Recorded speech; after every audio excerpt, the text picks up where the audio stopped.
Hello à tous et bienvenue pour un nouvel épisode de Sales Talk. Aujourd'hui justement ce podcast est dédié pour tous ceux qui sont là, qui sont intéressés, pour les jeunes qui vont se lancer dans l'aventure en tant que sales dans la tech. Et aujourd'hui j'ai l'honneur justement d'accueillir Jérôme Chenu qui est venu justement pour en parler, pour nous partager sa valeur, son expérience justement. Et je trouve ça trop cool, donc merci déjà Jérôme. Bonjour Anthony, merci de me consacrer du temps. Avec plaisir, comment tu vas? T'as passé des bonnes fêtes? Ça va, très bonne fête, un peu frais ce matin pour venir. C'est vrai, il fait froid, ouais. Donc déjà, merci franchement déjà de t'avoir déplacé. Et aujourd'hui, vraiment, le but, c'est vraiment comprendre ton expérience, comment t'en es arrivé d'être chez Mulsoft vraiment au tout début. Hein. Pourquoi la tech, pourquoi aussi le job de commercial. Vraiment que tu nous racontes ton histoire. Oui. Avant d'arriver à Mulsoft, pourquoi la tech? J'ai toujours voulu travailler dans la tech en fait. J'ai dû commencer avec les Amstrad au rayon de Darty quand j'étais petit, où j'ai eu les premiers ordinateurs, puis j'ai acheté un Atari. Ouais. Et ça me fascinait. L'informatique, j'étais fasciné, donc je voulais à tout prix rentrer chez IBM. Et puis on reviendra là-dessus, mais j'ai tout fait pour rentrer chez IBM. Et voilà, donc aujourd'hui, pour me présenter rapidement, j'ai 52 ans, divorcé, 3 enfants. J'ai donc toujours travaillé dans la tech, par choix. Et voilà, je ne sais pas par où tu veux commencer, mais en fait, j'ai toujours aimé faire de la vente. Et mon parcours professionnel, il se caractérise surtout par le fait que j'ai toujours eu l'opportunité de faire de la vente. Okay. Alors, de la vente dans les marchés, de la vente, j'ai fait livreur de pizza, toujours été au contact des clients. J'ai vendu des voitures d'occasion quand j'étais plus jeune avec un ami. Et cet intérêt pour la tech et les ordinateurs qui ont fait que rapidement, j'ai fait de l'apprentissage, tout ça. Donc, voilà le fil rouge, la vente, la relation aux gens et l'apprentissage, surtout. Ok, très bien. Il y a 30 ans, c'était exceptionnel. Et justement, tu as fait du coup pas mal de marchés, plus ou moins un peu déjà dans la vente, le marché, même... et après, tu as commencé à aller chez IBM. Comment ça s'est passé? Alors, pour t'expliquer, donc, à 17 ans, mon père me bouscule un peu en me disant tu veux gagner de l'argent, tiens, va au marché. Ouais. Ok, je vais au marché. Et tu te retrouves à vendre des fruits et légumes à des gens. Donc, c'est un premier rapport à la vente. Tu as des gens devant toi qui disent moi. Faut leur proposer des choses et tout. Donc, cet échange avec les gens. Puis, j'ai fait livreur de pizza. Pareil, tu arrives chez les gens, tu discutes avec eux, etc. Dans un quartier un peu sympa d'Asnières-sur-Seine, Gennevilliers. Okay. Donc, tu côtoies des gens, tu rentres chez eux, etc. Et finalement, la vente, c'est toujours... rentrer en contact avec des gens, comprendre ce qu'ils ont, essayer d'être aimable, cordial, que ça se passe bien. Derrière, je fais mon service militaire. J'ai un copain qui avait un garage. De temps en temps, on vendait des voitures d'occasion. Donc, pareil, accueillir des gens, quelle voiture vous cherchez, quel modèle vous plaît. On vendait à l'époque des voitures dans la rue. Ça se faisait avec des petites affiches. Ah ouais.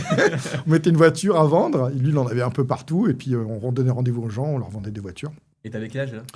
J'avais 18, 19 ans, 20 ans.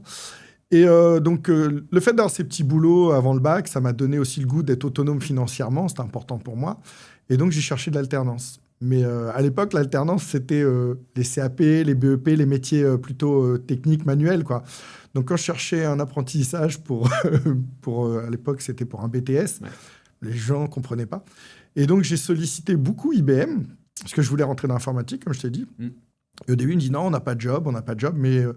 un autre point important, j'étais très résilient. Donc, résilient, ça ne veut pas dire les harceler tous les jours, mais je revenais tous les ans. Et donc, mon premier contrat d'alternance, je l'ai fait donc après un bac B, bac économique et social. Aujourd'hui, on dirait SES, je crois. J'ai postulé j'ai cherché à côté de chez moi un contrat d'apprentissage. Je suis arrivé dans une menuiserie. Donc, je vendais des prestations de menuiserie aux professionnels, aux particuliers, etc. J'ai fait ça pendant 1 an à côté de chez moi. C'était mon premier contrat d'apprentissage. Derrière, j'ai encore cherché pour la 2e année. Et là, je suis arrivé dans un cabinet d'architecture et d'agencement d'intérieur qui faisait des stands d'exposition. Donc là, il fallait que je vende de la conception et de la réalisation de stands. Donc ça, c'est abstrait. C'était marrant. Je travaillais avec des créas. Ça aussi, c'est très intéressant, bosser entre les créas et tout ça. Et à chaque fois, j'essayais quand même de rentrer chez IBM et compagnie. Et au bout de 2 ans, je crois, ou 3 ans, le gars des RH me dit Jérôme, cette année, on te trouve un truc. Parce que c'est ça, en fait, la vente, c'est créer du lien avec les gens. Donc, c'est pareil chez les clients. Ils ne te parlent pas 1 année, 2 années, mais un jour, ils se souviennent de toi. Ils voient que tu es résilient, pas trop push non plus, etc. Parce que c'est quoi, du coup, tes méthodes pour vraiment... J'ai pas de méthode. En fait, je suis pas un technicien. Je sais pas apprendre. Je sais pas les méthodes de vente, tout ça. Je sais que c'est efficace si tu arrives à les appliquer avec beaucoup de naturel et à les intégrer. moi, et sans arrogance, mais je le fais au talent. Enfin, j'ai le goût de l'humain, donc je vais vers les gens, j'essaye de créer du lien, j'essaye d'être empathique, de montrer que je suis bienveillant, et ça passe. Je ne sais pas le faire par apprentissage. Il y a des gens qui font ça très très bien, j'en ai vu dans le milieu professionnel, c'est presque de l'acting, quoi. Donc moi, voilà, le gars d'IBM, je suis apprenti, je suis hyper motivé, tu le dis une fois, deux fois, trois fois, tu es insistant sans être pénible, donc au bout d'un moment, il se crée un lien avec la personne et il dit « Jérôme, cette année, on va te trouver un truc ». Et il m'a trouvé un contrat d'apprentissage la dernière année, donc je faisais un IUP, qui est devenu l'IAE Gustave Eiffel, Paris 12, management commercial. Ouais. Donc moi, j'ai fait BTS, j'ai tenté force de vente, je ne l'ai pas trouvé de job. Action commerciale, la menuiserie, là. Ouais. La deuxième année, année 2 et 3, donc j'ai fait dans le cabinet d'architecture, dans le Paris 13, un cabinet qui s'appelait Sphère. Et derrière, la dernière année, j'ai enfin décroché mon contrat chez IBM, donc pour finir ma maîtrise de management commercial. Et là, j'étais au marketing des PC. À l'époque, IBM vendait des PC en magasin. Et je faisais toutes les trates des docs, les présentations presse et tout. C'était génial de découvrir tout ça. Ouais, t'as bien aimé ? J'étais passionné. En plus, on me présentait les Pentium, les nouveaux processeurs. C'est des processeurs qui disruptaient tout à l'époque. Okay. Voilà, c'est vraiment l'avènement du micro-ordinateur dans les foyers, la famille, quoi. Ça coûtait très cher à l'époque. Tout le monde ne pouvait pas se le payer. Aujourd'hui, on a des ordinateurs dans les téléphones, donc c'est un monde des dinosaures. Mais ça, c'était super sympa. Et puis, découvrir une entreprise américaine, t'arrives, il y avait un gros globe terrestre, un matricule, c'est impressionnant. Donc, le fil rouge, c'est vraiment l'apprentissage et les expériences. Et les expériences, ça peut être faire de la... Là, j'incite ma fille qui a 17 ans, faire de la vente en boulangerie. Je ne sais pas, peu importe. Essayer, quand on veut faire de la vente, je pense que c'est avoir le goût des autres et pratiquer. Et ça peut passer par des métiers de la vente en magasin ou des choses comme ça. C'est un bon début. Ouais, et il faut faire. Tu as fait ça aussi? Bon, moi, j'étais conseiller de vente chez Ritual. Voilà, j'ai commencé là-bas et après, j'ai... T'apprends les gens, tu discutes un peu avec eux, tu t'intéresses à eux, à quoi ils sont sensibles. C'est ça. Et donc, aujourd'hui, je t'avais dit, je suis inscrit sur un site qui s'appelle My Job Classes. Bien sûr. Et déjà, ça fait tellement du bien de voir tous ces jeunes super motivés, etc., qu'on vit, avec des profils très différents. Mais à chaque fois, le conseil que je leur donne, c'est se faire confiance et puis y aller, quoi, dans des expériences de vente, etc. Et après, moi, je suis rentré, ce que je te disais chez IBM, je suis rentré au marketing, en fait. Ça s'est présenté comme ça. Et j'ai un parcours aussi, enfin, on couvrira un peu tous les sujets, puisque le but, c'est de partager avec les gens qui nous regardent. J'ai fait du marketing, j'ai fait du channel, j'ai fait de la vente directe, indirecte. En fait, toutes les relations commerciales sont de la vente pour moi. Et j'ai fait du management aussi, et c'est encore autre chose. Mais à chaque fois, on est dans l'humain, dans la relation, et dans faire que ça fonctionne le mieux possible et que tout le monde soit gagnant, quoi. Voilà. Donc, quand je croise des jeunes, c'est faites-vous confiance, puis expérimentez, quoi. Avec des choses moins impliquantes. Faire de la vente en magasin. Sur des cycles de vente en magasin, par exemple, toi qui as travaillé chez Ritual, moi, je vois... Alors, pour les marchés, c'est pas pareil, il y a un acte de consommation, mais tu sens la sensibilité des gens. Mais je pense, en magasin comme Ritual, les gens viennent pas pour les mêmes motivations, pas avec les mêmes critères d'achat. Donc, toi, rapidement, si la vente veut se faire, il faut que tu comprennes vite. Et puis, ça va très vite. Et tu peux te planter une fois, deux fois. Si tu te plantes tout le temps, c'est pas bon. Mais au global, tu as des cycles d'apprentissage très rapides. Tu vois, là, j'ai dit ça, j'ai vu que ça n'avait pas accroché et tout. Et donc, c'est ce qui t'amène après au B2B, parce que le B2B, les cycles de vente sont beaucoup plus longs, les enjeux sont beaucoup plus longs, tu as plus d'interlocuteurs. Donc, c'est bien d'expérimenter avec de la vente directe et d'apprendre comme ça. Ouais, ça va faire ses premières armes et après bien évoluer. Par les voitures, j'avais beaucoup appris. La vente de voitures, c'est quelque chose. C'est très particulier parce que c'est un achat familial. Donc, tu as la femme, tu as le mari. Ils ne sont pas là pour les mêmes critères. Il y en a un qui veut du fonctionnel, l'autre, il veut du paraître. Il y en a un, il voit de la simplicité, de l'entretien. L'autre dit, mais le coffre, il n'est pas assez grand. Donc, tu joues avec plusieurs critères. C'est intéressant. C'est pas mal, ça. Il y a un film avec Gilbert Melki là-dessus qui est sur les ventes de cuisine, qui est super intéressant. Ok, je connais pas. Et c'est un vieux vendeur. Et voilà. En fait, c'est des ventes où il faut bien appréhender le besoin de chacun. Et tu es obligé d'avoir des discours très différents en fonction de l'interlocuteur à qui tu parles, quoi. Ça s'appelle comment, le film ? Je sais plus. C'est Gilbert Melki, c'est un père qui est un roi de la vente de cuisine. Et il est très fort pour rassurer monsieur, adresser madame, etc. Et son fils le prend pour un vendeur, quoi. Il n'a pas de considération pour son métier. Et à un moment, il est dans une mauvaise passe financière. Il est obligé de faire le même métier que lui. Et il comprend que, c'est un job, c'est quelque chose. Ouais. Ok, Donc c'est un super beau film là-dessus, très émouvant. ok, très bien. Je le note. Et donc, ouais, apprentissage jusqu'à IBM. Et là, j'ai découvert les grosses machines américaines. Ça, envoie c'était du en lourd. 99, ouais. La première chose que j'ai découvert quand j'ai fait mon apprentissage chez IBM, c'est...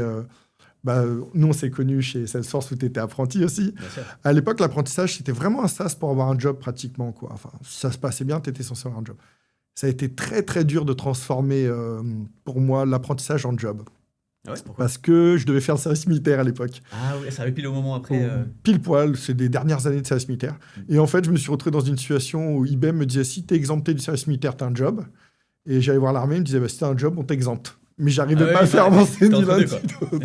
Donc j'ai finalement fait mon service militaire. Et derrière, je suis rentré chez IBM. Et c'était génial. J'ai commencé par vendre... On m'a proposé plusieurs jobs, vendre des laptops, des portables, au monde professionnel, et vendre des serveurs informatiques. Donc c'est là où j'ai découvert ce que c'était qu'un serveur, donc un énorme ordinateur pour gérer des services d'entreprise. Et j'ai préféré prendre ça. Pareil aussi, j'ai toujours eu beaucoup de curiosité. Donc entre un truc que je connais un petit peu et un truc que je connais pas du tout, si on me donne l'opportunité, je vais aller au truc que je connais pas du tout. Voilà. Ok. Ce qui est compliqué en France, parce qu'en souvent, on aime bien te remettre dans la même case. Moi, j'ai toujours choisi de faire Tu des... sors de ta zone de confort. Oui, mais en gardant une marge de Ouais, sécurité. bien sûr. C'est-à-dire, quand tu peux bouger d'une case, tu as vendu des ordinateurs, tu sais comment marche un ordinateur. On dit, il y en a des beaucoup plus gros pour les services d'entreprise. Oui, ça Bah, va. je ne serais pas perdu, je vais y aller. Parce que c'est comme ça que tu évolues, c'est en allant au contact de nouvelles choses. Donc, j'ai commencé par vendre des serveurs au PME, PMI. Et puis, là, tes premières ventes, les acheteurs. J'ai grand souvenir d'un acheteur libanais qui m'avait découpé. Ma première vente, il m'avait emmené au bout du monde, me faire une propale, 2 propales, 10 propales. Et puis après, il me dit, mais si on prend l'option 2 de la propale 1 avec l'option 3 de la propale 4, enfin, je sais pas, il faisait des combinaisons. Je dis, non, monsieur, c'est pas possible. Et j'ai ce souvenir-là, parce que ça m'a marqué, parce que c'est la première fois où j'ai dit non. Ouais. Mais un non positif, c'est, monsieur, je peux pas le faire. On m'a fait faire plein de propales, je peux pas tout combiner. Je fais, si vous continuez comme ça, on va s'arrêter là, je sais pas faire. Et le monsieur me dit, non, Jérôme, asseyez-vous, on va s'entendre. Et j'ai compris que c'est pas parce que j'avais dit non que le truc était perdu. Et après, on est repassé dans un mode constructif. C'était un beau dossier. Ça m'a marqué parce que j'ai été en tension. C'est là où j'ai vu pour la première fois que tu n'avais pas un rapport de force, mais il faut aussi définir tes contraintes à toi en tant que vendeur, à l'acheteur. Ouais, voilà. Et c'est resté une belle vente. Et j'ai fait ça pendant pas mal d'années, donc la vente de serveurs. Puis après, tu évolues vers les grands comptes. Alors, je vois les jeunes aujourd'hui, c'est encore plus processé, t'es BDR, SDR, je sais pas quoi. Il y a vraiment des séquences, ils ont inventé plein de sous-ramifications. Mais moi, je suis passé rapidement de la vente de serveurs Intel, PME, PMI au grand compte. Donc là, c'est comme si tu étais déjà à compte exécutif. Sur un produit, ouais, c'est le spécialiste. Ok, c'est vrai. Mais j'ai eu des comptes comme Orange, chez IBM, beaucoup de distrib, Carrefour, etc. Tu vends des milliers de serveurs. Chez Orange, on envoyait des semi-remorques de serveurs Intel pour couvrir les besoins, avec les achats, tout très processé. Donc ouais, tu grandis assez vite. Vers 27-28 ans, j'avais déjà fait pas mal de B2B Intel. Et on m'a proposé de devenir manager d'une petite équipe. Et là, pareil, alors c'était pour vendre des imprimantes IBM. Ok, et comment ça s'est passé? Alors, ça ne fait pas rêver les imprimantes IBM à l'époque, parce qu'IBM avait été rentré dans le marché des imprimantes, sorti, ils avaient créé Lexmark. Donc, on vendait des imprimantes IBM. Mais l'opportunité était d'avoir une équipe de 12 personnes dans laquelle il y avait du marketing, du channel, la relation OM avec Printronix et Lexmark, et une équipe de vente. Et donc, c'était génial, quoi.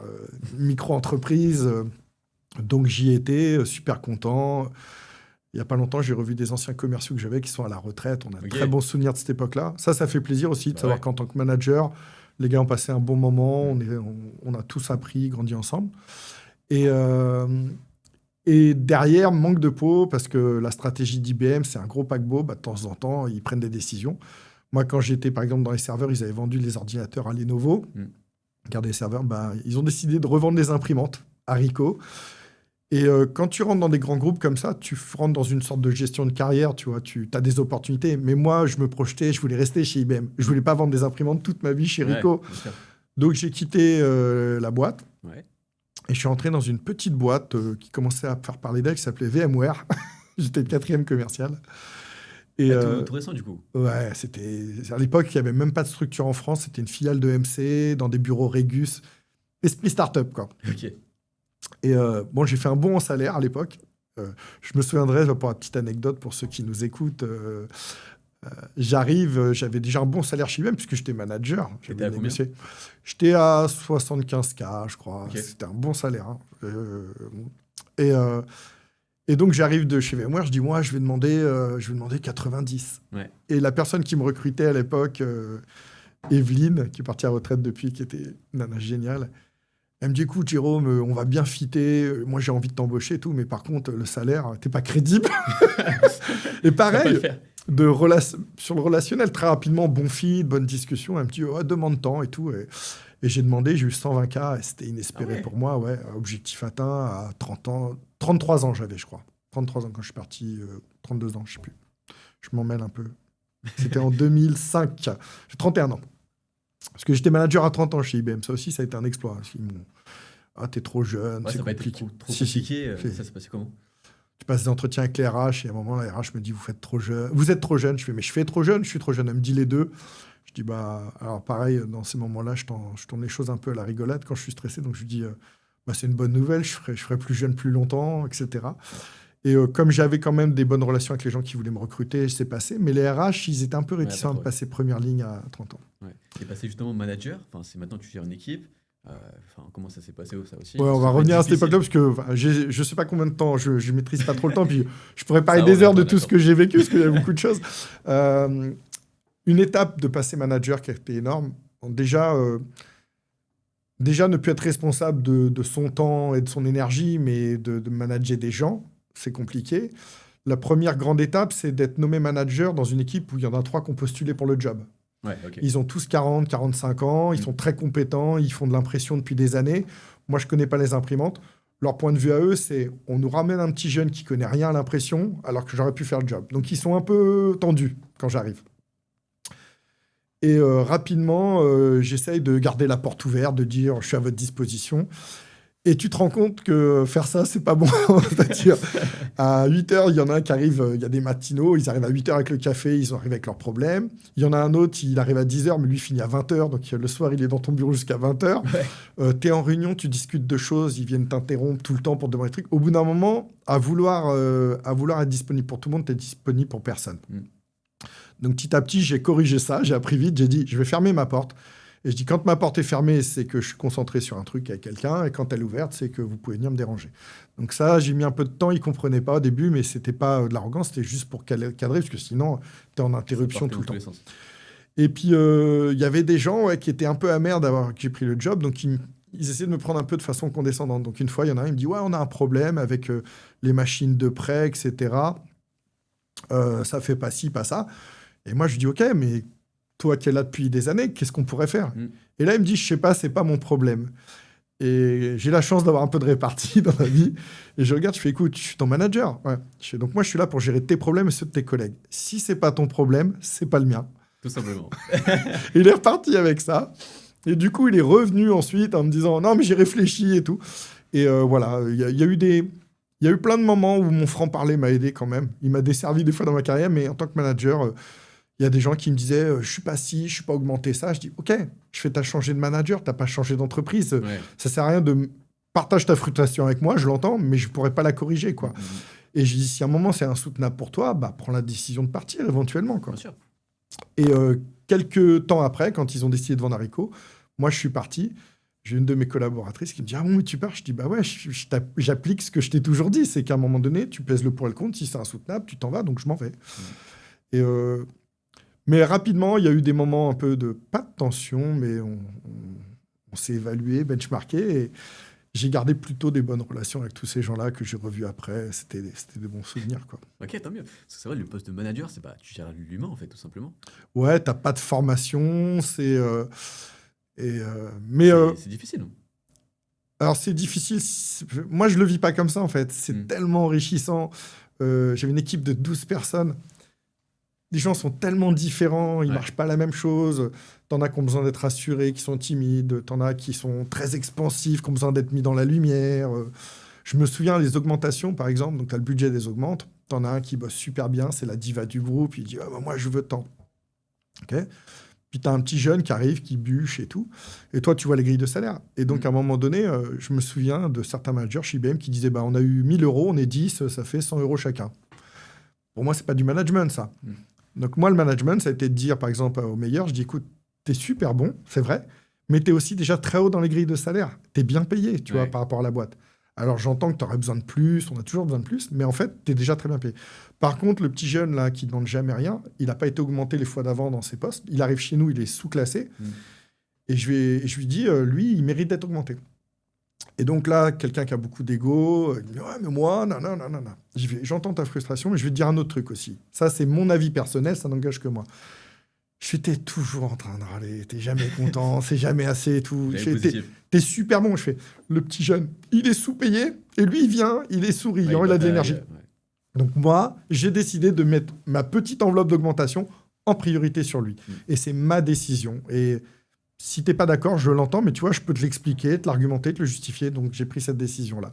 Okay. Et il a un peu boudé, et en même temps, je pense qu'il a réfléchi et il s'est rendu compte que c'était juste. Voilà. Donc si tu fais les choses de façon juste, que tu dialogues, que tu expliques, ça se passe bien. Mais tout ça, c'est des étapes, je t'en parle là, mais sur le moment, t'apprends sur le tas, tu réagis, tu fais au mieux. J'ai vécu un autre moment très, très fort aussi à l'époque. J'ai une de mes collaboratrices qui était très, très impliquée. Quelqu'un qui met beaucoup de sa personne dans tout ce qu'elle fait, quoi. Et on est dans un contexte de vente, avec des pressions de closing, etc. Et à un moment, elle déraille, quoi. Tu vois, elle se met trop la pression. Je ne suis pas un manager méchant, quoi, mais le contexte se met la pression. Moi, je suis dans mon bureau, j'entends rien. Je suis au courant de rien. Tout d'un coup, je reçois un appel. Et j'ai ma collègue là qui me parle, et elle me parle, je comprends même pas ce qu'elle dit, tellement elle est complètement déboussolée. Et moi, c'est mes valeurs, c'est la personne d'abord, l'humain first et tout. Ouais. Donc spontanément, je dis calme-toi, ça s'appelait Dominique, calme-toi Dominique, respire, ok, qu'est-ce qu'il y a? Elle me dit ouais, machin, il y a ça, puis elle me sort 15 000 problèmes pro parce qu'elle était en surchauffe, quoi. Je dis c'est pas grave, on s'en fout. Je fais, c'est qu'un boulot. Je fais là, tu vois, l'état dans lequel t'es. Je lui fais t'es où? Elle me fait là, je suis à l'infirmerie et tout, machin. Je fais, ok. Je fais, tu plies le PC, tu prends un taxi, je veux pas que tu conduises comme ça, tu rentres chez toi. Je fais, il n'y a pas de jugement et tout, t'es pas défaillante. D'abord, prends soin de toi et tout, on va gérer, t'inquiète, c'est du business, quoi. Et elle redescend un peu, elle essaye de se calmer parce que t'es quelqu'un d'hyper impliqué qui vivait mal tout ce qu'on avait à faire, à pas s'en sortir, et puis qui se sentait en situation d'échec. Bref, je gère le truc vraiment spontanément comme ça. Je dis, voilà, t'inquiète pas, quand ça va mieux, on en reparle. Et je raccroche. Et 2 minutes après, je sors de mon bureau, et là, il y a sa stagiaire, parce qu'on avait beaucoup de stagiaires chez IBM. Stagiaire qui arrive, qui fait, Jérôme, voilà, félicitations, machin. Je fais, mais pourquoi? Elle me dit, en fait, on était en bas, on était à l'infirmerie, et il y a la médecine du travail qui écoutait ta discussion. Parce que comme ils l'ont vu dans cet état-là, ils pensaient que je la me foutais dans le rouge et que je la harcelais, quoi. Et je la harcelais pas, en fait. J'ai eu une réaction plutôt bienveillante. Et donc, il n'y a même pas eu d'enquête ou quoi. Mais tu vois, quelqu'un qui est soi-même peut-être en difficulté en tant que manager, qui dit « Ouais, tu fais chier, c'est le closing, machin », ça peut vite être mal interprété. Et puis, c'est pas la bonne façon. Donc, voilà. Mais ça, je l'ai su après. Mais tant que tu mets les gens au cœur du truc, que tu es positif... Mais la learning curve en tant que manager, elle est énorme. C'est important. Elle est énorme.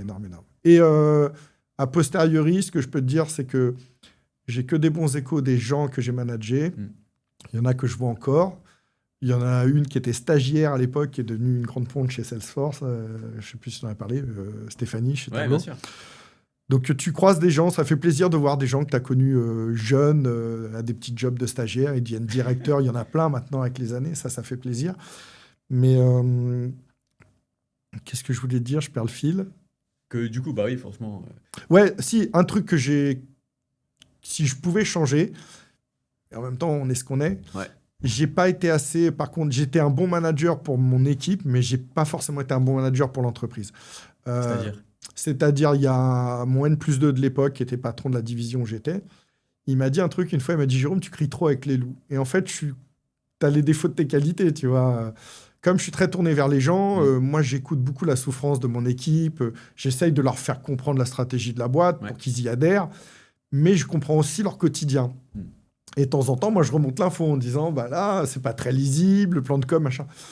Et mon boss m'a dit, tu cries trop avec les loups, en fait. C'est pas ce qu'on attend de toi. Manager, c'est quelqu'un qui garde l'équipe mobilisée, qui les fait avancer. Alors oui, tu peux remonter les problèmes, mais bon, à l'échelle de la boîte, les problèmes d'une équipe de 5... Ouais, tu vois. Et c'est des trucs que j'étais pas prêt à entendre. Et j'ai pas été peut-être aussi bon que ça dans ma gestion de carrière. J'aurais pu mieux fonctionner. Après, quoi, par exemple? Bah, il y a des gens, moi j'en ai croisé, hein, quand tu es manager, tu mets en rouge que les mails de ta hiérarchie, hein, et tu considères que ceux qui sont en dessous, ils doivent exécuter, ils te doivent des comptes. Tu ne te préoccupes pas dans quel état ils sont. Tu t'occupes de comment tu es perçu par les gens qui vont t'aspirer vers le haut. Tu peux mettre 100% de ton énergie là-dessus. Moi, j'ai mis peut-être beaucoup d'énergie sur les gens de l'équipe pour qu'il y ait une bonne ambiance. On a fait des trucs sympas. Mais j'ai pas mis... je me suis pas plus préoccupé que ça de l'image que je renvoyais au management, etc. Quoi. J'ai jamais été dans la gestion de carrière. J'étais dans les opportunités, dans comment m'enrichir, comment vivre des expériences, mais j'ai jamais été à essayer de window dresser le truc pour que ce soit bien, pour m'aspirer vers le haut. Ouais, l'image que tu renvoies au final à la hiérarchie, quoi. Ouais, disons que... même à l'époque, quand je commençais chez IBM, et ça, chacun se l'appropriera comme il veut, mais on m'a souvent dit, il faut réseauter, il faut networker. Moi, je ne sais pas réseauter ou networker. Tu vois, si on est ensemble, c'est parce qu'on s'est rencontrés, parce que je cherchais quelqu'un pour enseigner un apprenti. Et puis, il y a un fit, ça se passe bien, et on discute, et voilà. C'est la même chose avec les managers. Je connais des gens qui ont des très hauts postes dans des boîtes d'informatique, mais c'est avant tout des rencontres humaines. Il y a des gens qui ont cette capacité à savoir créer du network avec des gens parce qu'ils sont bien placés et qui vont travailler ça comme on travaille une relation client. Je connais tout le râteau du haut de la boîte, je m'entends bien avec tout, je leur dis, voilà, moi non, je ne vais pas me forcer, je m'entends bien avec des gens, bah, tant mieux, ils sont en haut, ils sont en bas, c'est pas grave, je m'entends bien avec eux, quoi. Si tu rencontres les personnes, c'est bien, mais sinon, sans plus. Alors, je vais toujours, c'est pour ça que je fais commercial, je vais toujours aller vers les gens, je vais toujours m'intéresser aux gens. Mais je ne vais pas faire d'effort à entretenir une bonne relation avec quelqu'un avec qui je ne sens pas d'atome crochu. Quoi. Et si tu veux réussir, je pense... faut passer par. Si vraiment tu veux monter très haut, très vite, c'est comme en politique. Il faut que tu remportes un maximum d'adhésion, etc. Donc, ça demande une énergie. Moi, cette énergie-là, je ne l'ai pas mise là-dedans. Je l'ai mis plutôt dans la vie à soutenir mes amis, à maintenir des relations. Là, j'en ai dépensé de l'énergie pour maintenir des relations amicales avec les gens et tout. Mais dans le boulot... tu fais ton taf, tu mets de l'énergie dans ton boulot, tu as de l'énergie pour les clients. S'il faut passer ton temps à représenter, surtout dans les grosses boîtes, j'avais pas le cœur à faire ça. C'est pas un moteur chez moi, quoi. J'ai pas de jugement pour ceux. Il y a des gens qui le font très très bien. J'ai vu des gens très très habiles en politique interne. D'ailleurs, je suis toujours bluffé quand tu vois des gens qui sont pas sur le même spectre que toi. Faut avoir la reconnaissance de dire waouh, il est très fort, ouais, très habile. Ok. Et ensuite, après IBM, comment ça se passe justement? Alors, IBM m'a conforté dans l'idée que j'aimais la high-tech, les ventes comme ça. Et donc, on revient, donc, opportunité d'aller chez VMware, rencontre avec une personne. Et donc, grosso modo, comment je vis le truc? Je vois, alors, pour les petites histoires, j'ai rencontré ma femme chez IBM, dans les grandes boîtes, et elle a été vendue à Lenovo, justement. Donc, je vois que... Là, c'est la première déconvenue. Je vois que dans un grand groupe, tu peux être vendu, tu es un asset. Donc, tous les deux, on déchante un peu. Elle encore plus parce qu'elle le vit et moi parce que je vois le truc se faire pour elle et certains de mes collègues. Derrière, je quitte la printing parce qu'ils la vendent à Ricoh. Donc là, je dis, ça n'arrive pas qu'une fois, ça peut arriver souvent. Quand tu n'es pas dans la stratégie de la boîte, ils te vendent. Voilà. Donc là, c'est dur. Et je rentre chez VMware. Chez VMware, pareil, quand tu arrives dans une boîte, il faut savoir, pour ceux qui vont postuler dans des boîtes, moi, on te donne ce qu'on appelle, pour moi, le fond de cuve. On te donne... tu n'as jamais les comptes en vue, quoi, je veux dire. On te donne... Voilà. Donc, je rentre chez VMware, on me file les comptes qui marchotaient en GB, je ne sais pas quoi. Et puis, tu arrives à sortir un ou deux deals, on voit que tu sais faire, donc tu montes en gamme, on te file des comptes de mieux en mieux. Et on me file un compte à l'époque... Carrefour, où on s'était cassé les dents, ça ne marchait pas. Et moi, j'arrive à travailler Carrefour. Alors, il faut savoir que VMware, à l'époque, c'est de la virtualisation de serveurs, et ils adressaient principalement les data centers. Et moi, j'arrive chez Carrefour et je trouve des serveurs de magasins. Il y a des serveurs dans tous les magasins pour gérer la fidélité et toute la logistique du magasin. Et j'arrive à leur vendre le fait de virtualiser ces serveurs de magasin pour avoir un meilleur retour sur investissement, facilité de maintenance et tout. Et je négocie en interne en disant, il me faut la version data center avec toutes les fonctions qui vont bien, mais pour du distribué. Donc, il me faut un prix particulier. Donc, j'escalade, j'arrive à voir ça. Le dossier, on a dû le perdre 6 fois ou 7 fois et on l'a gagné 8. Et je signe le plus gros contrat d'Europe du Sud à l'époque, en 2007-2008, pour plusieurs millions d'euros avec Carrefour en VMware. Et donc, je suis super content. Sauf que je ne le signe pas, on avait des objectifs semestriels. Je ne le signe pas le 30 juin, je le signe le 14 juillet. Parce que le gars de Carrefour me dit on a racheté les magasins champions, on va peut-être les rebrander Carrefour. C'est une décision qui a lieu à haut niveau. On prendra cette décision à ce moment-là. Et au final, je signe ce dossier Carrefour. Je suis super content. Carrefour aussi. C'était une année de boulot avec mon avant-vente. Vraiment super bon feeling. Et le patron de VMware à l'époque me dit bah ouais, mais tu l'as signé que le 14 juillet. Et il me donne mon quota le 27 juillet au lieu de le donner le premier. Il dit bah tout le monde a 1,5 million d'objectifs. Donc toi, tu viens de signer tant. Bah, je te mets 1,5 million de plus que ce que tu as signé. Comme ça, tu as le même objectif que les autres. Je dis, mais non, c'est pas possible. Tu peux pas acheter un an de boulot. Et je me suis braqué. Et la question que je me suis posée pendant longtemps et la réponse que je me suis apportée, que je te donne après, c'est est-ce que j'aurais dû accepter pour rester dans cette boîte qui est devenue énorme après VMware? Ça a été une super success story. Est-ce que j'aurais dû accepter? En même temps, c'était trop douloureux pour moi. C'était pas reconnaissant de mon boulot. C'était pas fair. C'était contre mes valeurs. Donc, je me suis braqué et je suis parti. Et la réponse que j'ai pour moi, c'est que... Alors pareil, chacun aura la sienne, mais je fais pas passer ma carrière avant mes valeurs, quoi. Enfin, il y a un moment donné, par reconnaissance de mon travail, de ce que j'ai fait, il y a des choses qui sont pas acceptables, c'est tout. Alors si je m'étais tué et que j'étais resté, peut-être que ça serait fonctionné différemment. Voilà. C'est le destin après, hein, c'est comme ça. Ouais. Et donc VMware, ça se finit comme ça. Et alors pour la petite histoire, donc j'ai un parcours. Si tu as vu mon parcours sur LinkedIn, je suis revenu 3 fois chez IBM. J'ai vu ça. Donc, je passe des entretiens. Alors j'ai beaucoup bougé, mais à l'époque ça se faisait pas trop. Maintenant ça se fait plus tous les 2-3 ans. Mais à chaque fois, c'est pas de mon fait. Par exemple, l'histoire de quota sur VMware fait que je suis parti de VMware. Mais sinon, je serais resté chez VMware. Moi, j'adorais le produit, je m'éclatais à le vendre, ça se passait bien, j'ai signé des beaux dossiers, dont celui-là. Mais je suis parti. Et donc, je suis revenu chez IBM parce que les gens, j'avais beau être parti quand j'allais être vendu à Ricoh, les gens me disaient bah, reviens et tout, on t'apprécie. Donc, je suis revenu chez IBM. J'y étais 3 fois au total. Je suis un bébé IBM. Là, j'ai vu qu'il y avait Lou Gessner qui était mort. Moi, j'ai toutes mes années, et pour les jeunes qui se lancent là-dedans, vous verrez, les premières entreprises, c'est un peu la continuité de l'école de commerce. C'est là où on a nos copains, où on sort, on commence à avoir des revenus. Donc, c'est quelque chose. Donc, moi, je suis un bébé IBM. Donc, après, je suis revenu chez IBM. Et après IBM, je crois, je suis reparti. Et j'ai dû repartir chez ServiceNow, je crois. Alors, pareil, tout au début. Et là, pour faire Partner Account Manager. Donc, plus commercial direct, mais channel. Alors, pourquoi partenaire? Parce que quand tu fais de la vente directe ou indirecte, tu as tout un écosystème, donc des revendeurs dans l'informatique, etc. Et je ne suis pas... Pareil, quand je suis parti pour la petite histoire, quand je suis parti d'IBM, j'étais manager. Moi, j'ai un de mes collègues qui était passé manager comme moi, il me dit maintenant que je suis manager, je serai manager toute ma vie. Je ne veux plus redevenir commercial. Moi, je ne mets pas d'ego. Je suis redevenu commercial chez VMware direct. Et derrière, on me propose de prendre des partenaires. Je prends des partenaires, quoi. C'est enrichissant, c'est un nouveau prisme et tout. Et donc, j'ai géré des partenaires en Italie et en Espagne. Alors là, je me retrouvais une semaine aller en Italie, une semaine aller en Espagne. C'est cool, ça. Ouais, c'est hyper enrichissant. C'est pas ta langue. Moi, je parle pas italien, je parle pas espagnol, tout en anglais. Tu te rends compte qu'il y a des cultures commerciales différentes. Accenture en France, c'est pas Accenture en Espagne. C'est pas du tout la même boîte. Accenture en France, c'était plutôt consulting à l'époque. Accenture en Espagne, c'était plus une ESN qui faisait des services d'infra. En Italie, on ne fait pas du business de la même façon. Donc, le multiculturalisme dans le business, c'était super intéressant aussi, ça. Et comment tu faisais, comme tu ne parlais pas la langue, ça se passait comment? Alors, faut faire du gré à gré. Je faisais beaucoup en anglais. J'avais des contacts locaux. Et en général, alors, les 2 souvenirs que j'en ai, en italien, c'est chaque fin de meeting, je leur disais... Faites le wrap-up en italien, parce qu'ils avaient besoin de fine-tuner en italien. Donc, on s'entendait sur les grandes lignes, et derrière, je disais, faites en italien. Et ça se passait très bien comme ça. Et en Italie, c'était vraiment un business interpersonnel. Hein. Tu connais les partenaires qui connaissent les gens chez les clients.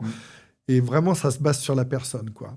Et pareil, il y avait une filiale de Devoteam qui était tenue... c'était pas une filiale, en fait. C'était une boîte qui représentait Devoteam en Italie, qui était tenue par un vieux monsieur. Et ça se jouait, si le vieux monsieur t'adoubait, c'était bon. S'il ne te plaisait pas, ça ne marchait pas. Et ça, c'était l'Italie, à Milan. C'était trop beau, j'étais content et tout. Et de l'autre côté, j'étais en Espagne, à Madrid. Et alors, ce que je me souviens en Espagne, ce qui était dur, c'est... en France, tu manges à midi. En Espagne, tu déjeunes à 14h. Moi, j'en pouvais plus à l'époque. Donc, je grignotais avant, tout ça. Et on se voyait, on allait grignoter, etc. Et ce que je retiens de cette époque-là, c'est que je suis rentré au Channel dans une boîte qui était très orientée direct sales, avec des équipes commerciales très requins, quoi, très push. Ouais. Et il n'y avait pas trop de place pour le Channel. Et rapidement, j'ai vu que la dynamique ne serait pas bonne parce qu'il aurait fallu que je sois en compétition avec eux, que je me frite avec eux. Et moi, je ne suis pas conflictuel. Okay. Le conflit ou le débat d'idées, ça me va, s'il en sort quelque chose de positif. Si c'est essayer de tirer la couverture entre les sales directs et le channel, j'étais pas confort avec ça, je suis pas resté. Puis un autre truc qui m'avait pas mal fatigué, quand tu obtiens ce job-là, quand tu es un jeune et que tu as un job à l'international, j'étais content le matin d'aller prendre mon avion pour aller à Madrid, machin, t'as un globetrotter. Et puis rapidement, tu es en costume cravate. À l'époque, on mettait tous les jours un costume cravate. Tu es dans la queue Priority Access à Roissy. Il y a 50 personnes comme toi en costume cravate. Il y a la queue au Priority Access et il y a l'entrée traditionnelle qui est vide. C'est-à-dire, toutes les boîtes ont pris le Priority Access. Mais pour rien, finalement. Ben non, parce qu'il n'y a que des gens du business. Et là, tu te dis, il y a quelque chose qui ne marche pas. Et je venais d'avoir, à cette époque-là, mes premiers enfants, ma première fille, ou la deuxième, je crois. Et j'essayais de partir jeudi matin tôt. Je découchais le jeudi soir et je revenais le vendredi après-midi pour ne pas être trop absent de la maison. Ouais.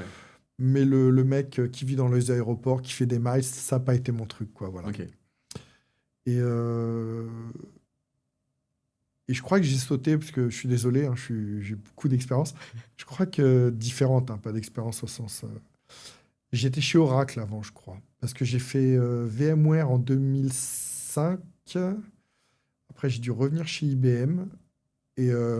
en fait, IBM, il y avait plein de rendez-vous manqués. C'est une boîte qui, par rapport aux autres boîtes de soft, ne payait pas toujours très bien. Et quand il m'avait fait revenir, il m'avait promis des choses qui ne sont pas tenues, etc. Donc, je suis reparti. Ils m'ont fait revenir et je suis reparti. Et j'ai toujours eu beaucoup d'affection pour cette boîte-là, pour les gens qui y sont... Il y a des gens vraiment de grande qualité. Mais c'était une énorme machine qui, de temps en temps, pouvait prendre des décisions qui n'allaient pas dans le sens des gens. Après, il n'y a que des gens de qualité, des gens attachants, et je suis toujours revenu de bon cœur. Mais rapidement, je me sentais floué. Il m'avait fait revenir en me disant de filer un welcome package pour compenser ta baisse de salaire. Et quand le welcome package s'est arrêté, j'ai perdu 20% de salaire. Il n'y avait pas de budget pour augmenter. C'était pas soutenable par rapport à ma vie, donc je suis reparti. Et donc, à un moment donné, j'ai été chez Oracle aussi, qui est une belle boîte où des gens se sont épanouis. Mais moi, je suis arrivé à un moment donné, pour des mauvaises raisons, dans un programme de recrutement massif où ils mettaient des gens partout. Et on a tous eu des situations très difficiles commercialement. On est pratiquement tous pas restés au bout d'un an, quoi. Parce que là-bas, tu arrives chez Oracle, commercial. Oracle, ils avaient un programme mondial qui s'appelait Top Note Talent à l'époque. Et en fait, c'est la corp qui disait aux gens, écoutez, on vous paye des gens, on a le budget, on paye pour recruter massivement. Par contre, vous acceptez qu'on augmente un peu vos quotas. C'était pour soutenir la croissance. Okay. Et il y a des managers qui ont dit « Banco, je le fais, j'exécute ». Puis il y en a d'autres qui ont fait « Ouais, je trouve pas la personne et tout ». Eux, ils s'en sont bien sortis parce qu'ils n'ont pas eu la hausse de quota, ils n'ont pas eu à recruter. Et ceux qu'on recrutait pour faire de l'extensif, en fait, on nous mettait sur des territoires où il n'y avait que des trucs brûlés, où il y avait eu des compliance, ou des situations très difficiles. Et tu avais beau brûler du gaz, c'était très, très, très compliqué. Rien à faire. Sur l'eau, il y en a qui ont réussi à rester, à rebouger dans la boîte, ou en étant résilients, qui ont réussi. Moi, j'ai un ami qui a fait une belle carrière chez Oracle. Mais toute la génération de cette vague-là, on n'est pas resté très longtemps. Ouais. Alors que c'est une boîte qui s'est transformée plein de fois. Oracle, il y a eu des trucs super sympas. Mais il y a ça aussi. En fait, avec le recul, ce que je peux dire aux jeunes qui vont rentrer dans des boîtes... alors après, j'ai aussi, on en parlait, mais j'ai eu des expériences de start-up. J'ai aussi du vécu start-up qui est assez marrant. Mais l'IBM dont moi je parle, ce n'est pas l'IBM de ceux de 5 ans après, de ceux de 10 ans après. En fait, on vit des expériences dans des boîtes, mais elles ne valent qu'un instant T. Moi, le Oracle que j'ai connu, il était vraiment pas terrible. C'était pas une super dynamique. Alors qu'il y a des gens qui ont vécu des super moments chez Oracle, quoi. Donc, il n'y a rien d'immuable. Les boîtes changent. Elles n'ont pas Bien les sûr. mêmes priorités. Voilà. Et pareil, quand tu te renseignes sur des boîtes, les renseignements que tu peux prendre d'un individu, même les personnes, il y a des personnes qui peuvent mal se comporter à une époque dans leur vie pour des mauvaises raisons, situation personnelle, de stress, et qui peuvent être des gens très collaboratifs après, quoi. Donc, toujours mettre un bémol sur les feedbacks que tu as qui sont très... faut les contextualiser, en fait. Ouais, bien sûr. Moi, mon expérience Oracle, je le mets en contextualisant. Elle s'est faite dans un mauvais cadre pour des mauvaises raisons. Elle n'a pas été bonne. Mais ça reste une belle boîte. Je connais des gens qui sont éclatés chez Oracle. Ok. Non, c'est vrai que même la chose que je fais, moi, même quand voilà, je m'intéresse à une boîte, c'est je vais sur LinkedIn, je cherche une personne qui travaille et j'essaie d'avoir un petit rendez-vous, voilà, un petit appel par exemple, comme ça me permet de voir un peu la boîte, la C'est philosophie. super appréciable, ça, je trouve. Ouais, je trouve Moi, ça je tente de le faire crédible. aussi. Des fois, les gens, ils sont... pourquoi vous me contactez? Rien, pour prendre contact ou parce qu'on Ouais, connaît tout une personne simplement. commun. Ouais. Moi, j'apprécie, je trouve... Enfin, j'apprécie la curiosité, en fait. Quand les gens... si tu veux faire un métier de commerce, faut être curieux. Ouais, c'est ça, t'es obligé. Et alors, si tu veux faire du commerce en étant timide, tu peux, mais c'est plus compliqué. Il y a des commerciaux, moi je suis très volubile, ça se voit, enfin je parle beaucoup et tout, mais il y a des commerciaux qui parlent très peu, qui sont plus timides. Plus introverti. Ouais, mais ça fait des très bons commerciaux aussi, c'est une autre façon de vendre. Mais je pense que faut quand même avoir le goût de pas avoir peur de s'exposer, à prendre contact au moins, Ouais. et s'intéresser. Ouais. Voilà. C'est quoi ton quotidien, c'est quoi les plus, les moins. Après, toujours mettre un bémol aussi. Donc, après toutes ces expériences dont je t'ai parlé, j'ai eu une expérience startup où j'ai fait une due diligence de malade parce que je baissais mon salaire pour entrer dans une startup. Et j'ai appelé plein de gens pour savoir comment c'était, quoi qu'est-ce. Et les gens aussi peuvent pas tout te dire. Ah ouais? Ah non, t'as quelqu'un qui t'appelle pour dire je veux rentrer dans telle boîte, elle me paraît super, elle est comme ci, comme ci, comme ça. Oui, elle est ça. Mais est-ce que je dois te dire et casser ton rêve, te dire ouais, elle est pas que ça, elle est aussi, il y a telle qui est toxique, il y a ceci, voilà. Ouais. Donc même dans les nouveaux, quand il y a des gens qui arrivent, c'est toujours dur de ne pas leur survendre et de pas non plus aussi les plomber avec ton expérience ou ton vécu personnel. Tu as un devoir de neutralité, quoi. Tu essayes de peser les choses. Ok. Voilà. Et pourquoi aller en start-up? Alors pourquoi aller en start-up? Après Oracle, je suis revenu chez IBM une nouvelle fois. Ils m'ont vendu à Lenovo. Troisième fois. Je m'occupais d'SCC, ils ont voulu me vendre à Lenovo. Voilà, c'est comme ça. C'est l'agenda de la boîte, donc je suis reparti. Et alors avant la start-up, ouais, on va pouvoir adresser la start-up, mais je te le fais par ordre chronologique juste pour pas oublier des choses. Dans les questions que tu m'avais posées en préambule, et c'est intéressant, après IBM, je suis rentré chez Gartner. Ah oui. Et Gartner, c'est un des trucs qui m'a vraiment, vraiment le plus appris, je pense. C'est aussi une méthode de vente. Alors, j'ai des copains encore chez Gartner, ils m'en voudront peut-être, mais c'est très récurrent, je trouve. Empiriquement, tu vends toujours un accès à du savoir. Donc, c'est très récurrent. Par rapport à du mode projet où tu as des contextes techniques différents, moi, j'aime les ventes techniques. Par contre, chez Gartner, tu peux couvrir tous les sujets. Tu as accès à tous les experts possibles, à des sources de données infinies. Donc ça, c'est hyper satisfaisant. Et ce qui est vraiment ce que j'ai le plus appris chez Gartner et qui était génial et qui m'a servi beaucoup après, Gartner, d'ailleurs, les gens disent « Mais vous vendez quoi chez Gartner ?» Il n'y a pas de produit, il n'y a rien, c'est intangible, quoi. Et Gartner dit toujours « Le produit est dans la tête du client ». En fait, chez Gartner, tu vas trouver ou des documentations techniques qui vont te rassurer, ou des sources d'inspiration, ou des retours clients, ou des avis d'experts. Tu vas y trouver ce que tu as envie d'y trouver. Et donc, on dit le produit est dans la tête du client.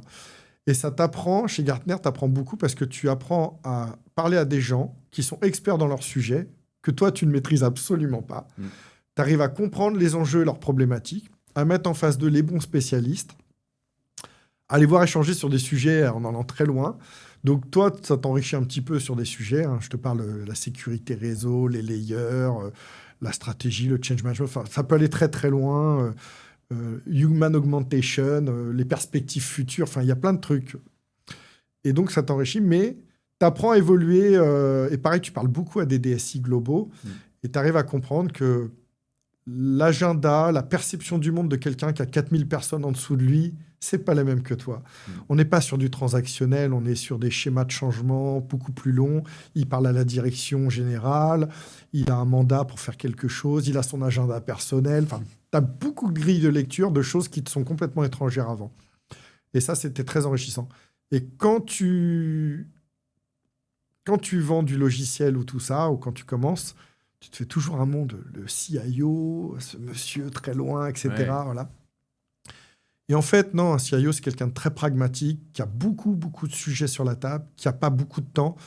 Et contrairement à ce qu'on peut penser, quand tu écris un DSI ou un CIO, un C-level, moi, souvent, on m'a dit ton mail n'est pas assez C-level. Et ça me fait rire parce que, en l'occurrence, chez Gartner, j'ai pu en côtoyer beaucoup. Un mail à un C-level, c'est pas monsieur, veuillez agréer, nana, avec tous les palabres, il s'en fiche. Un mail à un C-level, c'est sujet, verbe, complément. Et en 3 phrases, il faut que tu m'aies dit ce pourquoi tu me contactes, qu'est-ce que ça peut m'amener et comment on peut le faire. C'est ça un mail C-level. C'est pas un mail dégoulinant de révérence, etc. Voilà, pompeux. Donc, t'apprends ça. Et grâce à Gartner, et mes expériences passées, j'ai appris à parler à des devs, à des techs, à des gens qui aiment savoir comment ça marche techniquement, et à savoir qu'en haut, il y a une autre vision du même sujet qui est moi, il faut que ça se soit rendu opérationnel pour telle date, dans un coût donné, avec des ressources contraintes. Et c'est le même sujet, mais il n'est pas défini de la même façon et pas avec la même grille de lecture, quoi. Et ça, j'ai beaucoup appris chez Gartner là-dessus. Évoluer dans des sphères que tu ne comprends pas, etc. Et je te fais un backward. Dans mes expériences chez IBM, à un moment donné, je m'occupais de Carrefour aussi. Et il y avait un responsable de compte Carrefour qui était l'ancien DSI monde d'IBM, un Allemand. Ok. Et je me souviens, je rentre dans son bureau, j'ai 30 ans, le monsieur, il a 50 et quelques années. Il a la couverture de Business Week dans son bureau avec lui en couverture. Carrément. Donc là, tu te dis, waouh, le monsieur. Et je lui raconte, moi, je suis vendeur de serveurs Intel. Alors, je raconte le modèle Pentium, machin. Enfin, j'étais très dans la solution et le technique. Et le gars me regarde, au bout de 10 minutes, il me dit, bon, ok, techniquement, je ne suis pas un expert comme toi, mais par contre, j'ai compris, les enjeux du client, c'est ça, notre proposition de valeur, c'est ça, et on va l'articuler comme ça. Et là, tu te dis, la puissance du gars, il comprend rien à ce que j'ai dit techniquement, mais il a tout compris des enjeux, etc. Il me dit, ok, on y va comme ça, je te fais confiance. Et là, je me suis dit, c'est ça un leader, quoi. C'est quelqu'un qui comprend les enjeux, les tenants, les aboutissants, en 10 minutes, alors qu'il n'est pas expert du sujet et il n'a pas envie de le devenir. Et j'ai revu ça. Après ça, c'était mon premier contact avec quelqu'un de C-level. Et après, quand j'étais chez Gartner, beaucoup, ou même dans les contrats que j'ai pu signer, quand je suis monté, quand j'ai signé mon deal VMware, j'ai signé avec le CTO de Carrefour en bout de cycle, en ayant construit la trame avec les gens du dessous. Plus tu montes en haut, plus tu vois que c'est des gens qui vont à l'essentiel et qui n'ont pas beaucoup de temps et qu'il faut que ça aille vite. Donc, c'est très intéressant. Et si toi, tu arrives à avoir ce double langage, ça marche bien. Ok. Parce que justement, pour toi, si, imaginons je commence là en tant qu'account exécutif, c'est quoi un peu tes conseils, tes premiers conseils que tu me donnerais? Ouais, donc pour devenir tu deviens account exécutif, déjà, quelle est la nature de tes comptes, quoi. Ouais. Et le schéma, c'est toujours le même, en fait. Tu vas avoir des comptes plus petits, plus transactionnels, des comptes intermédiaires. Et moi, j'ai toujours la même approche. Et te fixer, par contre, des très gros comptes où il va falloir être beaucoup plus stratège, politique. Un truc que tu apprends à faire aussi, c'est pour ça que j'ai fait tous ces jobs-là, c'est tu gagnes jamais tout seul. Donc, les avant-ventes, comment tu les embarques avec toi, comment tu les fais adhérer, etc. L'écosystème. Quand tu es sales spécialiste, avoir les accounts exécutifs généraux avec toi, ton management, faire du lobbying. Enfin, tu as quand même beaucoup d'outils que tu peux activer. Et quand je ne suis pas devenu manager, je suis arrêté d'être manager, moi, ce que je dis toujours, tu manages tout le temps. Tu manages ton sédentaire, tu manages ton avant, tu manages des relations. Et c'est encore plus dur quand tu fais partner account manager. Manager des gens avec qui tu n'as pas de rapport hiérarchique, c'est ça la vraie force. Mobiliser les gens, comprendre à quoi ils marchent et les mobiliser. Ça, c'est du management. Manager des gens en disant c'est moi qui te paye, c'est moi qui vais te noter et tu dois m'écouter, tout le monde sait le faire, si on te donne le pouvoir de le faire. Manager un écosystème, mobiliser les gens, leur donner envie de consacrer du temps, de l'énergie, de faire toi ta priorité, ton projet. Ça, c'est intéressant. Donc, tu deviens un compte exécutif, fixe-toi peut-être les petits dossiers que tu peux faire tout seul en transactionnel, qui ont moins d'enjeux si tu les loupes ou tu apprends pour ta learning curve, des dossiers intermédiaires, puis capitalise un maximum sur l'écosystème. C'est bien aussi, enfin, on a tous besoin d'être valorisés. Valoriser les gens qui connaissent déjà le compte. Tiens, toi qui as déjà travaillé dessus, qu'est-ce que tu en penses, etc. Pas hésiter à te benchmarker dans ce que tu fais, dans tes décisions, à impliquer les gens. Voilà. Et puis, ça, c'est pour les jeunes. Et profiter aussi, ne pas hésiter à solliciter les plus anciens. Parce que j'ai pas mal de mes collègues, avec des années d'expérience, des fois, tu traces ta route un peu tout seul, quoi. En fait, c'est vachement enrichissant pour les plus anciens de côtoyer les jeunes et pour les jeunes de côtoyer les anciens. Je trouve que les boîtes font pas assez ça et même les gens naturellement le font pas, à quelques exceptions près. Et toi, tu vas au contact et moi, j'aime bien. C'est important. J'aime bien. Ouais, c'est important, mais il y a des gens qui le font pas naturellement, quoi. Donc, tu deviens un compte exécutive. En général, maintenant, tu deviens pas comme ça, hein. Non, pas du tout. SDR, BDR, ainsi de suite. Hein. Et non, ce que je dirais plutôt aux jeunes, surtout, c'est, vu comment ça fonctionne aujourd'hui, oui, c'est ingrat de faire du call-out à la chaîne, de prendre des rendez-vous, de pas forcément voir l'entièreté des dossiers. Mais si tu démontes cette capacité-là, tu évolueras très vite vers autre chose. Donc, faut le faire avec toute l'énergie et le cœur que tu as pour avoir autre chose derrière. Et derrière, tu seras vite, t'apprendras vite à faire d'autres choses. Ne pas hésiter à demander aussi, moi, mes BDR, souvent, je leur dis, viens en rendez-vous pour écouter, pour voir comment ça se passe avec le client, les objections, etc. Ouais. Ça aussi, c'est chaud, mais il faut avoir une bonne relation avec. Ouais. Moi, je faisais des call-outs avec mon BDR aussi, parce que c'est sympa de montrer comment tu traites les objections, comment tu abordes les gens. Complètement. Des fois, quand même, le call-out, c'est une aventure. Hein. Tu tombes sur des choses. Faut être un vrai chat pour retomber sur ses pattes tout le temps. Ouais, t'as un souvenir justement d'un call plein. On a rigolé avec... j'avais un BDR, Henri, que j'adore, qui a évolué très vite. Et on se faisait des sessions de call-out dans les locaux de Salesforce. Et des fois, il y avait tellement de monde pour la journée de call-out qu'on se retrouvait dans la salle de yoga, ou je sais pas quoi. Enfin, on allait partout, on s'en fout. L'important, c'était de faire des calls ensemble. Et des fois, il y a des filiales de boîtes en France. On avait le responsable informatique d'une usine à Montluçon. Et tu creuses quand même. Notre job, c'est ça. C'est pas plus idiot qu'autre chose. C'est de savoir quels sont ses enjeux à lui, quelles sont les priorités de la boîte. Et si c'est le gars de l'informatique de Montluçon, ça veut dire que le seul représentant informatique de la boîte, c'est Montluçon. Je sais pas. On lui demande. Et est-ce qu'il y a d'autres personnes, d'autres enjeux? Alors, des fois, tu découvres, il y a un responsable data, il est dans la boîte qui est en banlieue parisienne. Voilà. En fait, tu es là pour capter de l'information, créer du lien, voir s'il y a un intérêt pour ta solution.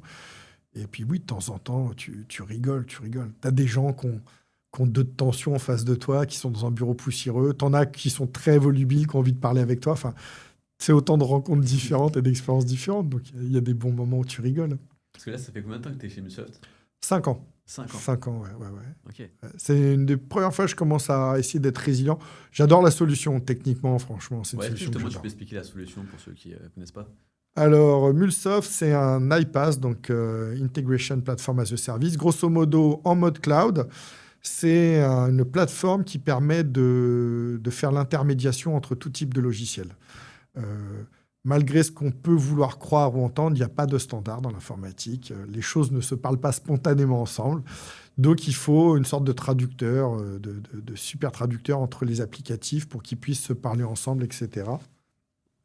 Et c'est ce que fait Mulsoft. Donc, c'est un sujet qui peut être un peu rébarbatif, très technique, et en même temps qui est essentiel à ce qu'on veut faire aujourd'hui avec l'IA, etc. quoi. Il faut pouvoir faire parler les logiciels entre eux, quoi. Et justement, tu as pourquoi Mulsoft? Alors, Mulsoft, justement, on revient à ta question, pourquoi une start-up? À un moment donné, quand j'étais chez Gartner, le truc était trop récurrent, ça ronronnait. J'avais fait le tour de la question. Je suis parti dans une start-up et j'ai fait ma due diligence. J'avais les accès aux recherches Gartner. J'ai vu que le marché de l'iPaaS allait exploser parce que ça se complexifiait, tout était cloudifié. Et j'étais dans une start-up qui s'appelait Mosquito à l'époque, qui ensuite s'appelait Crosscut. J'ai fait ma due diligence sur les fondateurs, j'ai parlé avec un commercial, j'ai parlé avec des gens qui connaissaient l'écosystème et tout. Et je vais dans la start-up, je baisse mon salaire de 30 ou 40%, mais je me dis start-up française dans l'iPaaS, j'avais 40 ans, on y va. C'est maintenant ou jamais, quoi. Et j'y vais, super ambiance, avec les développeurs, on est tous sur le même floor, plein de petits jeunes qui font du dev technique, un fondateur passionné, Bertrand Masson, qui bosse de fou, pour jour et nuit iPass, une solution vachement avant-gardiste, même en avance sur Mulsoft ou des trucs comme ça, il y a quelques années. Et à un moment donné, la levée de fonds, la croissance au pas de charge, voilà, ils ne se sont pas entendus avec les actionnaires parce que c'est un métier à part entière. Le fondateur Bertrand Masson, il était très bon dans sa vision technique, mais monter une start-up, la faire croître, bosser jour et nuit, je ne sais pas, il s'est perdu un peu dans ses réflexions. La boîte n'a pas continué, quoi. Donc, ça s'est terminé. On était en plein décollage, ça aurait pu, mais c'est un métier à part entière de conduire une start-up, de lever des fonds, d'introduire des gens tout le temps en permanence, tu recrutes, c'est compliqué. Bertrand est resté un expert en tout ce qui est iPass, intégration. Je le vois souvent sur tous les salons qu'on fait. Très cool. C'est une sommité sur le sujet. J'ai rencontré les experts techniques aussi qui sont diffusés un peu ici et là dans des boîtes. Et donc, l'aventure s'est arrêtée. Et donc, moi, je me suis dit, l'iPass, ça me branche toujours. Et Mulsoft est devenu quand même un gros leader de l'iPass. Donc, j'ai retransformé l'essai en rejoignant... je suis revenu chez Gartner parce qu'encore une fois, j'ai des collègues qui m'ont dit « Tiens, ta startup, ça n'a pas marché, reviens si tu veux. » Je dis « Ouais, mais j'étais parti parce que je m'ennuyais quand même. » Je dis « Non, mais reviens et tout, tu vas voir, on va faire différemment. » Et je suis revenu et je me suis ennuyé de nouveau. Ça n'a pas changé. Ouais, mais... T'entends, t'as envie d'y croire, ou t'écoutes les gens. Eux, ils avaient besoin de quelqu'un rapidement. Moi, je connaissais le produit. J'avais plus de boulot, j'y étais. Et voilà, j'adore. Je suis toujours en contact avec plein de gens chez Gartner. J'adore cette boîte. Il y a plein de gens sympas. Ça m'a apporté beaucoup. Mais c'est un mode de vente qui me correspond pas trop. Et donc, mais chez Gartner, t'avais quand même un haut salaire comparé aux autres boîtes. Alors, Gartner, c'est pas une boîte qui donne les plus gros salaires que les éditeurs. Non. Mais par contre, c'est une boîte où tu fais vraiment tes objectifs souvent, quand même. Il y a une forme de stabilité, c'est-à-dire que les clients Gartner, quand tu as commencé à consommer du Gartner, tu l'introduis dans ton mode de réflexion, ça marche bien.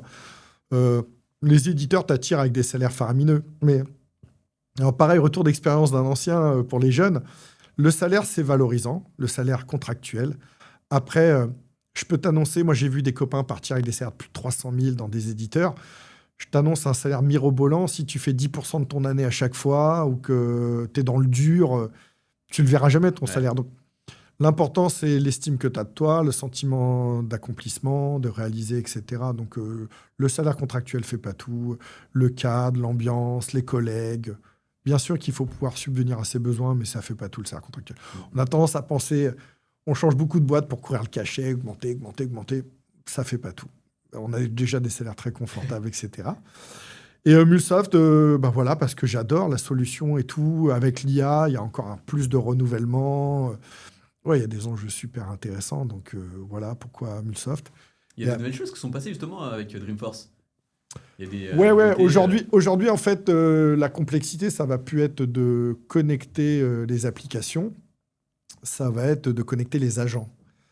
Alors, c'est très tôt pour se le dire, parce que déjà, les applications, ce qu'on appelle les API, donc les interfaces avancées des systèmes, tout le monde n'a pas apaisé. Donc, on arrive même à un moment donné où c'est passionnant, parce que quand tu regardes des entreprises au niveau national, tu as des gens qui ont encore des AS400, des trucs qui ont 30 ans de conception, des mainframes, tu as des gens qui échangent des fichiers plats, des tableurs Excel, des bases de données, tu as des API qui sont en temps réel, tu as toutes les strates des technos de ces 30 dernières années qui coexistent encore.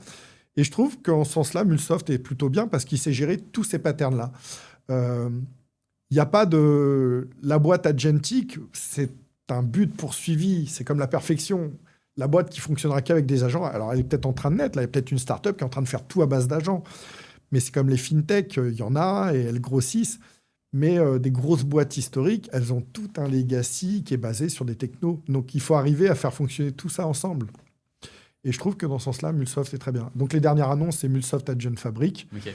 Et c'est comment gouverner et gérer tes agents. C'est-à-dire que c'est bien de faire de l'IA, mais en même temps, avoir un cockpit pour monitorer les flux, les échanges, les sécuriser, pour être sûr que voilà, c'est super important.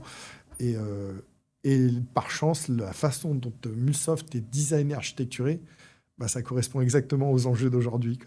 Comment je monitore les flux, comment je m'assure que c'est consommé par des gens qui ont l'autorisation, comment je gère les interdépendances entre les systèmes. Voilà. Donc, Mulsoft, toujours bien en avance là-dessus. Ça, c'est assez passionnant. Super. Et qu'est-ce que, justement, si tu avais un dernier conseil à dire aux jeunes, ça serait quoi le dernier mot ? Par rapport à mon parcours, par rapport aux échanges que j'ai avec les jeunes en ce moment, c'est soyez curieux. doutez pas de vous. Moi, quand je vois des jeunes, je leur dis toujours, il y a tellement de gens pour toujours te dire, t'es pas assez ci, t'es pas assez... Enfin, voilà, faut valoriser les choses, faut être très indulgent avec soi-même. Et moi, tous les jeunes que j'ai eu à qui j'ai pu discuter, j'essaye toujours de mettre en avant ce qu'ils ont de positif. Et il y a plein de positifs, quoi. Quand t'es jeune, t'as l'énergie, t'as l'ambition, t'as l'espoir, t'as pas encore mangé X échecs et t'es un peu moins amer que quand t'es plus vieux. Donc, capitalise là-dessus, fonce, sans être arrogant, mais t'as une belle Ouais, bien sûr. énergie, propose-la, mets-la à disposition des Ouais. gens. Et si les gens sont bienveillants, ils accueilleront ça. C'est tellement plaisant d'avoir des jeunes. Moi, j'ai vachement de reconnaissance pour les BDR qui arrivent et qui passent 50 coups de fil par jour pour trouver un contact. Et toi, par exemple, il y a deux façons de voir les choses. C'est, moi, je peux parler qu'à des gens super capés parce que j'ai une expérience. Non, présente-moi qui tu veux, mets ton énergie, prends-moi des rendez-vous, on va apprendre ensemble, on va travailler le magma pour Ouais, sortir complètement. les pépites, et puis voilà, quoi. Donc, crois en toi, mets de l'énergie, pratique. Des entretiens d'embauche, fais-en plein, ne vise pas que les boîtes que tu... Enfin, il y a deux écoles là-dessus. Il y a des gens qui vont te dire, je cible 2 boîtes et je fais un truc super chiadé. Moi, je pense que l'exercice, c'est ce qu'il y a de mieux. Donc, passe des entretiens. C'est comme ça que t'apprends. Ouais, voilà. Échoue, trompe-toi. Il y a que ceux qui font rien qui se trompent pas. Ouais. Moi, longtemps, chez IBM, j'ai des stagiaires, ils arrivaient au mois de mai, et je leur disais, on va bosser 3 mois ensemble, et je fais cet été, moi, je prends des vacances, et toi, comme tu es en année de césure, t'en as pas, c'est toi qui tiens la boutique. Je me dis, mais comment ça, jamais fait? T'as un cerveau, 2 yeux, 2 mains, Ça va 2 marcher. oreilles, ça va le faire. Ouais. Surtout quand tu es jeune, vous avez... Alors toi, tu es un peu moins jeune, parce que tu es sorti il y a un moment de l'école, mais les jeunes à l'école, c'est des éponges, quoi. Ils apprennent tellement de choses, ils sont tellement habitués à réfléchir dans des contextes, à appréhender des nouvelles choses, qu'en fait, ils sont super adaptables, ils apprennent très vite, quoi. Donc, t'inquiète, tu as les capacités. Moi, je le sais que tu as les capacités. Quand tu es plus ancien, tu as des automatismes, tu as des biais cognitifs. C'est plus dur de... Le monde change vite, c'est dur de rapprendre tout le temps. Quand tu vieillis, tu deviens moins... Ta plasticité, elle devient moins bonne. Même si tu es curieux et que tu y vas, c'est plus long. Quand tu es jeune, T'es à fond, t'es quoi. un caméléon, Ouais. quoi. Donc, tu as des qualités. La jeunesse, oui, tu pas l'expérience, oui, tu apprends, oui, tu vas te tromper. Pareil, quand j'avais des jeunes, c'est ouais, mais je vais me tromper. Mais trompe-toi, quoi. J'ai envoyé un mail au DSI, putain, j'avais fait une coquille. Ben, c'est pas grave. Réécris-lui en disant excusez-moi, je me suis trompé, je gère le truc, quoi. On fait tous des erreurs, apprends à gérer tes erreurs, et c'est ce qu'on fait, en fait. Ouais, tout simplement. Voilà. Donc, faut se faire confiance, faut y aller, faut mettre de l'énergie, en général, on en a. Ouais. Et puis, partager avec les anciens, c'est bénéfique à tout le monde, aux anciens et aux jeunes, je trouve. Voilà. Ouais, c'est vrai que c'est comme ça qu'on s'aide, Ouais. tout simplement. Bah, c'est comme ça qu'on s'est rencontrés, Aussi, qu'on a ouais. discuté. Tu m'as rendu service pour un autre jeune qui cherchait un contrat d'apprentissage, je crois. Et puis, ouais, c'est super intéressant. Même de présenter tout ce que j'ai fait, moi, ça me fait réfléchir Complètement. sur mon parcours, sur ce que j'aurais pu faire, ce que j'ai fait, comment je l'ai fait. Donc, c'est toujours bénéfique. Ouais, Ouais, moi, j'adore avoir les retours d'expérience, justement, de personnes comme toi, hein, tout simplement. ouais, C'est mais trop cool. c'est Puis hyper même, valorisant humainement, d'être j'adore. ici, que tu me consacres du temps. Moi, Ouais. j'apprécie, quoi. Et voilà. Et ma job Glassis, je trouve ça super comme site. Ouais, on peut encore te recontacter là-dessus. Ouais. Et puis, alors, des fois, ça tombe à plat. Hein. L'autre fois, il y a un jeune, il voulait bosser dans la très haute parfumerie. Il me cite des parfumeurs. Je dis, je peux rien pour toi, quoi. Moi, je travaille avec de grandes boîtes génériques. Mais quand même, on a discuté, on a dialogué. Il y a des gens qui viennent vers moi qui ont des profils très ingénieurs tech, ce que je ne suis pas, quoi. Donc, toujours prêt à discuter avec eux. Ce qui est hyper valorisant, si tu veux, c'est qu'arrivé à 50 ans, ces jeunes-là, ils sont quand même contents d'avoir accès à quelqu'un de mon âge, Bah, en fait. complètement. Peu importe que moi, je me dise, j'ai plus ou moins à lui apporter, c'est plus facile. Et moi, ils se rendent pas compte, mais ils se rendent pas compte. Je leur dis souvent, moi, ma fille a 17 ans. Donc, discuter avec des gens qui sont dans ce moment-là, à 22, 23, ça me prépare aussi à accompagner ma fille. Donc, Ouais, c'est c'est vrai. gagnant-gagnant. Ouais, De c'est toute façon, on y gagne. Ouais. Voilà. Donc, c'est super intéressant. Ouais. Trop bien. Et Jérôme, maintenant, qu'est-ce qu'on peut te souhaiter pour la suite? Moi, j'ai déjà été beaucoup, enfin, tout ce que j'ai vécu, c'était super riche. Non, continuer à avoir l'opportunité de dialoguer avec croche générationnelle, continuer à avoir des belles rencontres. Alors, la vie professionnelle, c'est que des belles rencontres, quoi. Tu te fais des amis au boulot, quoi. Tu vois des gens, tu passes des moments de fou, hein. Des rendez-vous pourris en province où tu finis à manger un sandwich sur un parking de supermarché avec mon avant-vente de chez VMware, Alexandre. Ça marque à vie, c'est des moments drôles, quoi. C'est la relation humaine, quoi, tout Ouais. simplement. des avions en retard, des machins, des rendez-vous manqués. Il y a 1000 anecdotes que tu vis avec des gens qui te soudent. Et voilà, c'est super. C'est une belle aventure. Moins que la parentalité. Quand je vois des jeunes, souvent, je leur dis, la parentalité, c'est la plus belle aventure, vraiment. Ouais. Avoir des enfants, pour ceux qu'en veulent, hein, c'est pas une obligation, mais c'est quelque chose de... Tu as tous les métiers du monde dans le métier de parent. Hein. Tu es manager, tu es serveur aussi, tu es chauffeur, tu fais tout. Mais c'est très riche. Mais dans la vie professionnelle, il y a beaucoup de choses à en retirer aussi. C'est super sympa. Ouais, même dans les moments douloureux, compliqués, tu apprends à rebondir, tu apprends à te découvrir, c'est cool. Donc, non, moi, je vais continuer mon petit bonhomme de chemin.